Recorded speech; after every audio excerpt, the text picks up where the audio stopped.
Major New South Wales pathology lab has closed almost all of its testing sites as it struggles to deal with the results backlog. Pressure is mounting on the state and federal governments who failed to meet supply with demand for rapid antigen tests.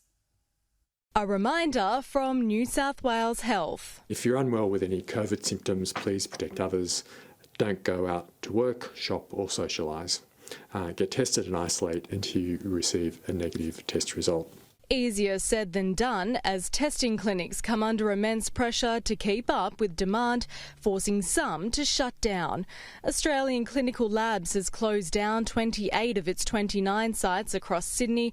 The private company made the announcement without warning, saying closures would be in place indefinitely. They've said this is an unprecedented situation and we and the rest of the sector are doing everything we can to meet demand and the needs of the community. The only site in operation was the Bella Vista Clinic to cater for paid international travel test requirements.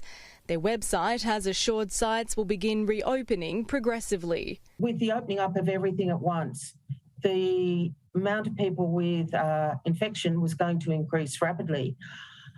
I don't know if it was really predicted that it would increase this rapidly. The closures have placed added pressure on other pathology labs who say they've also been blindsided by the demand.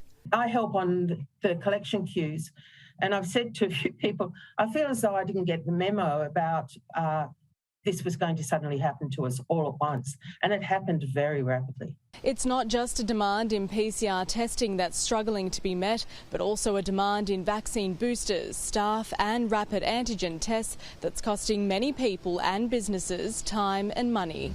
We can't be in a situation in a community like ours on the Central Coast where doctors can't go to work because they're waiting on a PCR test result, where pharmacists can't provide a booster because the supply is not there, where nursing and allied health staff are burnt out and exhausted because they're working double shifts, have had holidays cancelled and aren't able to provide the care that they desperately want to provide to local people.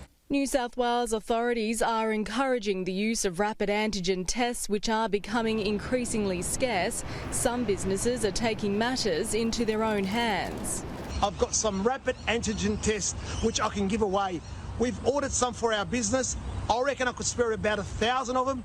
In the past 24 hours, 23,131 cases were detected. 2 additional deaths have been reported. 1,344 patients are in hospital with COVID and 105 in ICU. The opposition has criticised the New South Wales government for failing to prepare for the rapid rise in COVID infections. The minimum the government, both state and federal, can do for the people of this state in particular is to provide them the means so that they can understand whether they have COVID or not. But as national records are met, infectious diseases experts say it's time residents take a different approach to the virus. For instance, during a winter, everybody who has, a headache or a sore throat doesn't run and get an influenza test or a rhinovirus test, even though they might want to know what they've got. So I think we're going to have to be a bit more discriminatory with our tests. Jessica Maggio, Sky News, Sydney.